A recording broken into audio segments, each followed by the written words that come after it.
Hello guys, my name is Rizky from A Creative Org. Just in time for the end of the year, maybe some of you guys are starting to do some plannings for 2020. And today I'm going to talk about what would I buy if I were to start my photography career in 2020. I think this video will be useful for a budding photographer or videographer who is thinking of pursuing this career, regardless whether you are actually a student that are currently pursuing a creative course somewhere, or probably just someone who is actually thinking of picking this up as a hobby, at the same time using this as your side income or a side hustle. To be honest, 2020 came in, this may be already obsolete, but I have a couple of pointers in this video that I think will be useful regardless. Photography and video production started as my side hustle when I was still working as a lecturer in a private school. Prior to that, I was actually spending a pretty long career in the events line, which is actually translated really well when I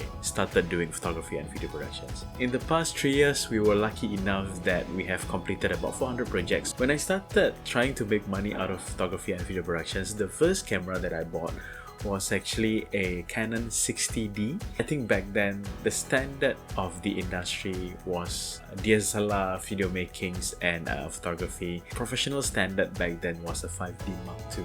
And of course back then 5D Mark II is something that I consider pretty expensive. At that time I didn't even know if I were to do this as a career full-time yet. And I passed down that particular camera to my cousin who is also a photographer. And my first project wasn't a photography project, but it was actually a video production. I was actually advised that I need a constant aperture lens. So beside the Canon 60D, I also bought a Tamron 17 to 35mm lens. And no, I didn't buy a kit lens. Some time has passed since then, and I've gone through many different cameras, but this pretty short period of time. Different Canon bodies, I tried out a Blackmagic system, different types of Nikon cameras, and at the moment we are actually using Sony system. The camera that I'm currently using at the moment for my day-to-day project, this Sony A7 III, which is a Sony mirrorless full-frame camera, and it has been serving me pretty well since the beginning of the year. And at this point, probably I have already shot about 100 projects with this. Like some of my previous videos that I did in the past, I will never bring one camera to a project, and I always have a backup. And if you want to know how I actually shoot my projects, you can actually check at this link below. This is what I would recommend to buy for any beginners. My recommendation will be based on Sony. The reason why I use Sony is actually the fact that we do both photography and video productions, and there are a lot of accessories available for Sony, including lenses, flashes, and all the systems that are supporting that particular camera. To be honest with you, any mirrorless cameras that have been launched in these past 2 years are actually overqualified if you're just starting out. When you started out doing photography or video productions, you're probably not sure what types of photography or productions you're going to pick up a certain niche on. I do believe it always be good in starting out with certain niche. In example, at A Creative Org here, we started off as an events photographer and events videographer. That has been our bread and butter in the past 3 years. Although we are starting to do a bit of advertising and corporate videos nowadays, maybe events is not the first thing that comes to mind when you're picking up photography. Maybe some of you guys wanted to do weddings, family portrait, parties, nightlife or whatsoever. And this is typically what I see from many people who are actually starting photography, whereby you buy the most expensive camera that I can afford. So when you're doing your budgeting, you have to make sure that you actually cater for the lenses and the accessories as well. And if you can afford to buy the most expensive camera, I would suggest you buy something slightly lower and buy a backup part of it. Throughout the years, I realized so many times whereby the camera actually died on me, and this happened many times regardless what brand that I use. So if I were to start in 2019, this is what I actually will buy. Sony A6005.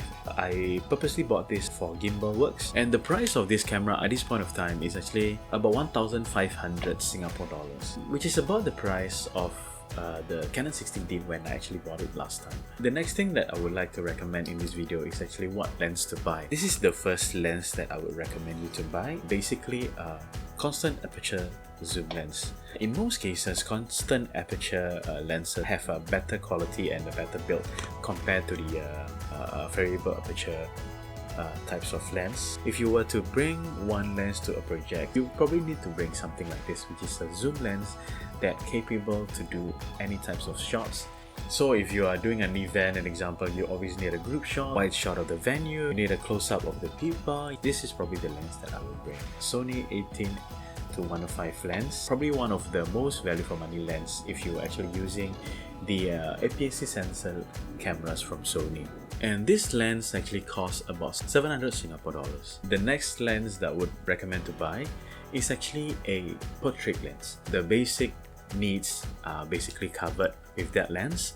So now the next thing is to buy a lens that gives you that look whereby a lot of people think that it's actually a professional shots.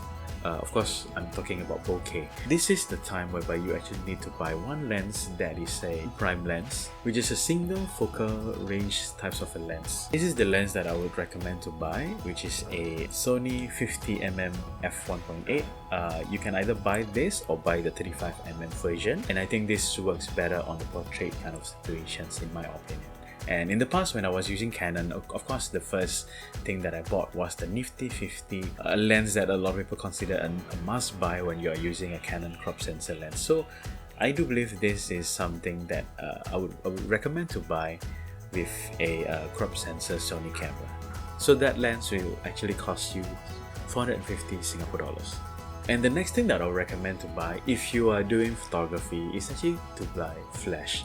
And flash is something that I believe differentiate between a professional looking shots compared to the amateurs. I didn't realize how important flash is. This is the flash that I would recommend, the Nissin DI700A.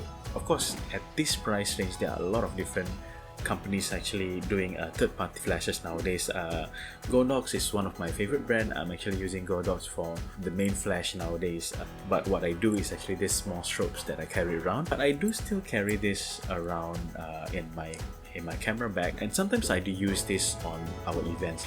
We do like roving events, and if I just simply want to bring a flash without anything else, this is what I would bring. And the reason why I love this flash is the fact that it has a really intuitive interface at the back that is full colored, and the fact that it has a zoom of 24-200. So even if I use the longest tele lens that I use on a daily basis, which is the 70-200, I can still use this. This will actually cost you about $250. Next thing to buy, and this is probably the cost that a lot of people didn't actually realize, which is the SD card. I know SD cards nowadays are fairly cheap, but I always have backups on SD cards because SD cards spoil pretty easily and you tend to lose it sometimes. I keep buying SanDisk Extreme Pro nowadays, but there are a lot of other brands that you can actually consider.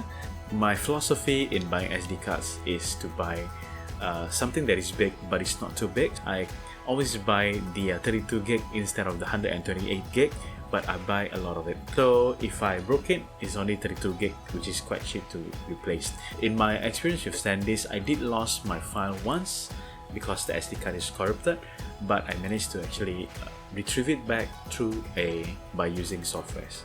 SD cards is about probably $20 each for the 32 gig. Say we buy 3 pieces of it, which is $60. So in total, you will spend about $2,500. I believe these are good enough for anyone to start photography career with. I do believe by using something that is less expensive, you will start to learn to understand photography better, to understand the limitations of each cameras. If ended up you actually need to buy a more expensive camera, you buy it because of you actually need it, rather than you buy it because of, well, it's a more expensive camera. So for anyone who are starting photography career, I wish you all the best, and I hope this video is useful. Thank you so much for watching, and I'll see you next time.